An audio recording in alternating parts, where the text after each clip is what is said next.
Ladies and gentlemen, we are back, day 2 of previewing every NFL team until the NFL kickoff. The Atlanta Falcons, the second team we have in the series. But before we preview them, important business as you know. The Bible verse, Proverbs 3:5 today, a great verse. Trust in the Lord with all of your heart and lean not on your own understanding. A short but sweet verse telling you that you don't know the true way to live on your own accord. You might think you do. You might think your way is glorious and amazing and you're living life the right way, but you're not. You're not. More likely than not. Because the Lord knows the true way to live. The Lord has the blueprint and it is in the Bible. The Lord is the one true way to heaven and He knows how to guide you through life. That's what the Bible is. It's a key, a guide to life, how you should be living, what you should be doing as a Christian, and how you can maximize yourself to glorify Him. So lean not on your own understanding, but trust in the Lord. Read your Bible. Get your affirmation, get your path and your glory from the Lord, and He will provide you with eternal love, eternal hope, and eternal glory with Him in heaven one day after you pass. Thank you guys for tuning in. Thank you guys for listening to the Bible verse. And now let's preview the Atlanta Falcons. Last season, they went 8-9, missing the playoffs, just like the Arizona Cardinals, the first team in this series. They went 8-9, but I believe they can turn this around. They had a lot of struggles. Kirk Cousins coming in, first year in the system, and they just didn't click early. They lost week 1, 18-10 in an ugly matchup against the Steelers, and then that sort of theme carried on throughout until Kirk Cousins was benched, MPJ came in, and now he should be starting to start off the 2025 season, and he has the reins in full control of this offense. They averaged 22.9 points per game, which was not terrible. That's a pretty good mark for this squad. Again, they knew how to score. One touchdown more than the Arizona Cardinals with 43 on the board, ranking them 11th in the NFL. A pretty good ranking to be in. So much like the Cardinals, they did not have much trouble scoring the ball. But we see what the storyline is at the very bottom in the orange. 24.9 average points per game allowed, 23rd in the NFL on the worst side of that stat line. Not where you want to be. You do not want to allow near 25 points per game because in the NFL that's going to come to bite you, and we see exactly why they have those 9 losses compared to their 8 wins on the board. They need to play more sound defense. They need to be a better unit overall, more sound in that regard, and they need to pick up the pace of play. You cannot be allowing 25 points per game and thinking you're going to win games, make the playoffs, and be a great unit. But they got some help on the defensive side of the ball. They re-signed Leonard Floyd. They got Mike Hughes on that defensive side of the ball. Re-signed Kadero Hodge on offense, giving them another target. And they signed Justin Simmons, the safety, to pair back with Jesse Bates, creating a very good secondary. You have Justin Simmons, Jesse Bates. You also have some great guys in A.J. Terrell, Jeff Okudah on the barriers. So this defense is not going to be terrible. Hopefully they can get that average points per game allowed down. They can be better in the pass defense. They can be better in rush defense as well. And they can sort of continue to build off that last season. And they can just be even better as a collective unit. Again, sophomore Michael Penix Jr. is going to get the start at quarterback heading into next season, and he is going to try to take those reins and never look back. Schedule-wise, the Atlanta Falcons are going to open it up in a tough matchup. They're going to be at home facing the Baker Mayfield-led Tampa Bay Buccaneers. Again, a very good unit. Baker Mayfield, Bucky Irving, Mike Evans, Emeka Egbuka, Jalen McMillan. So many names on that offense and on that defense as well. They have a great unit, and they are going to be very, very good this season. They made the playoffs, I believe, the last 2 or 3 seasons. They look good. They look consistent in that regard of winning. And then they're going to travel to Minnesota, a team that has a lot of question marks. J.J. McCarthy stepping up as the starter. Should have been the starter last season, but we know the preseason meniscus tear, and he'll be back in time for this season. He will be the starter day 1, and he will face off against the Falcons in week 2. Then they travel to Carolina. Again, Bryce Young and that whole squad. Very high ceiling, very low floor. Could be an interesting season for the Panthers. They could be all over the board. And it's going to be a nice matchup to see division rivals Atlanta Falcons and the Carolina Panthers in week 3. That will be at Carolina. And then a tough matchup. They go to, actually they're home against the Washington Commanders. Jaden Daniels coming to them. And this is going to be a hard matchup because they just continue to get better. Jaden Daniels is a very consistent quarterback. That was his name of the game last season. That's why he was so highly sought after, and that's why he tore up the league.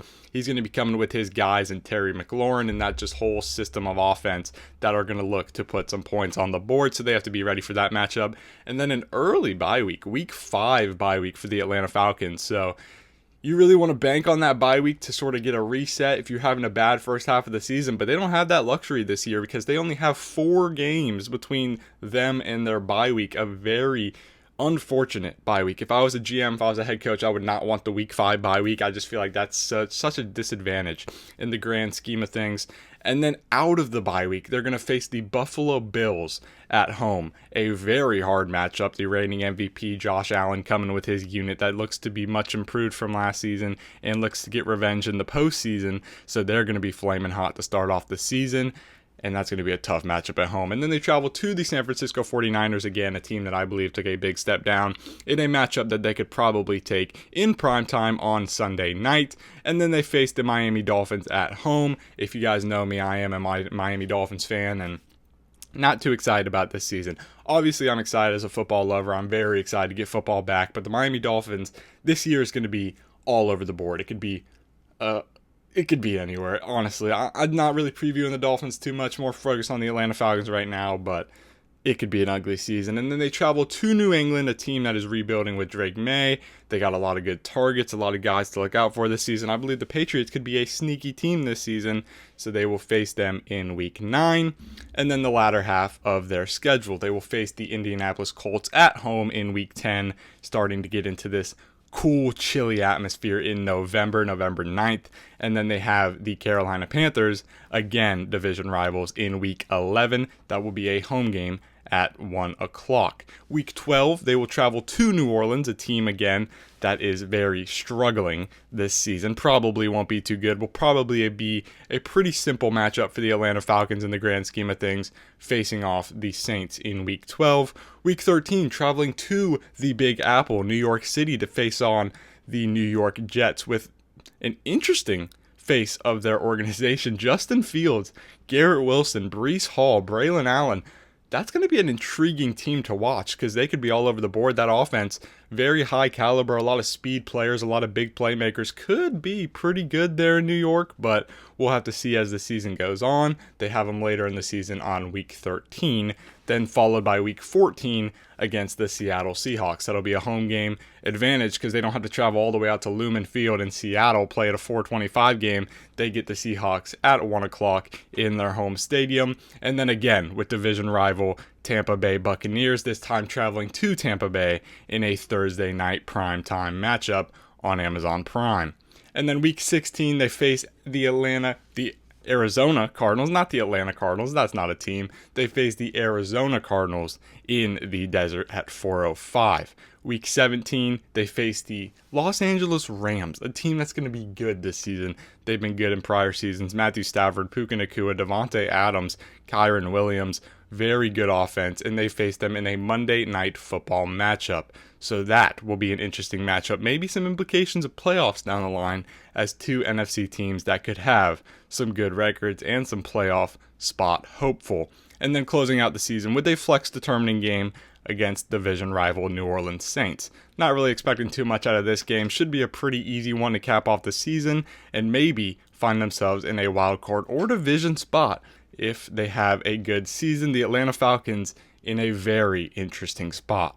For this season, again, we saw they start off the season with the Tampa Bay Buccaneers in Week 1, and that's going to be a big test to start off the season. Michael Penix Jr. faces a decent defense in Week 1, along with just facing a high-powered offense with Tampa Bay. That defense that wasn't too good for the Falcons last season is going to be put against the wall in Week 1. They're going to have to find quick solutions, make plays when they matter, shut down that offense, and minimize the damage that Baker Mayfield, Bucky Irving, and that whole squad can create, because we know they can. The Buccaneers are very electric on offense. They can hit those big plays. They can make plays when they matter most. They can score the ball at ease, so you have to slow down that defense. I believe it'll be a great challenge to start off the season, because then you know what that unit is going to be like for the remainder of the season. 6 primetime games, as we mentioned. They really want to see MPJ on the main stage. One of the most, I believe, tied for the second most primetime games this season with a couple other squads. 6 primetime games, so that'll be very interesting to see. They will be in the spotlight a lot this season, along with the 13th easiest strength of schedule. So they are on the better side of strength of schedule. They have some opponents sprinkled in there. We saw such as the Carolina Panthers, who could be interesting, could be very good, could be very bad, the New Orleans Saints, and then some other names in there that they should have no problem beating. Maybe the New England Patriots, who are another team that might be a shocker. Very interesting, very surprising this season. We'll just have to see down the line. And my guy to watch, with no surprise here, is Michael Penix Jr. Finally having the starting reins, going into his second season in the NFL. I believe he's going to have a great season. He's just got to get comfortable once he gets back there in the pocket. It might take a couple weeks. Maybe that bye week at week 5 will help him in the grand scheme of things, but he's just got to get comfortable in the pocket, make the right plays, get that chemistry built up with his guys, which he's doing this offseason. Having the chance to start at the end of last season was definitely a big help in that regard. So Michael Penix Jr. just looking to build up his confidence, build up his just aura back in the backfield, build up his targets, and just overall have a great season as the starter for the Atlanta Falcons. I'm rooting for Michael Penix Jr. He was a dog at Washington. I loved watching him play, and he can make big plays when they matter most. So MPJ with the starting job is going to be my player to watch this season for the Atlanta Falcons. And that's really, in the grand scheme of things, that's it for the Atlanta Falcons. There's not too much that goes into it. Second-year head coach, obviously, coming into this season, so it'll be very interesting to see how that whole squad works out. Raheem Morris, an offensive and defensive-minded coach, so hopefully that'll sort of play into it. They can be good on the offense. They can get their rhythm going. They can be sound. They can make plays. They can continue to score the ball. They can get chunk plays down the field. Some big guys, Kyle Pitts, who wants to have that breakout season inevitably going into his 5th season in the NFL. And then you have just some other big targets down the line. Bijan Robinson, who's going to be one of the best running backs in the NFL this season. So that'll take a lot of weight off of Michael Penix Jr., being able to hand that ball off, dump off quick screen passes, whatever it is. And then, honestly, Cordero Hodge, who was amazing last season. I believe he could be a big-time target for the Atlanta Falcons, a deep threat. He could run those routes. We saw what he did against the Buccaneers in overtime last season, and that is going to be a name to watch as well. I believe Cordero Hodge could have a big season.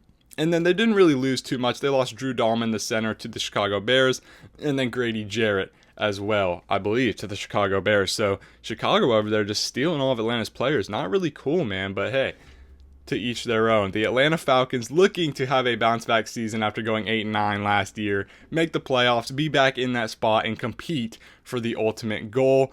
Will they be able to do it? We'll just have to stay tuned and find out. I believe MPJ will have a good sophomore season and this team will click. I want to see what the Atlanta Falcons can do down the line. The 33rd video of this series, September 4th, the day of the Cowboys-Eagles matchup, will be a full record prediction, full playoff prediction of every team in the NFL. So make sure you stay tuned. You don't miss that. That'll be September 4th, and I know it is August 4th, so we still have a month to go for that video. But thank you guys for watching. Thank you for tuning in. I love you all very, very much. Make sure to like, subscribe, but most importantly, make sure to keep God number one. It's been Brogan, and I'm out.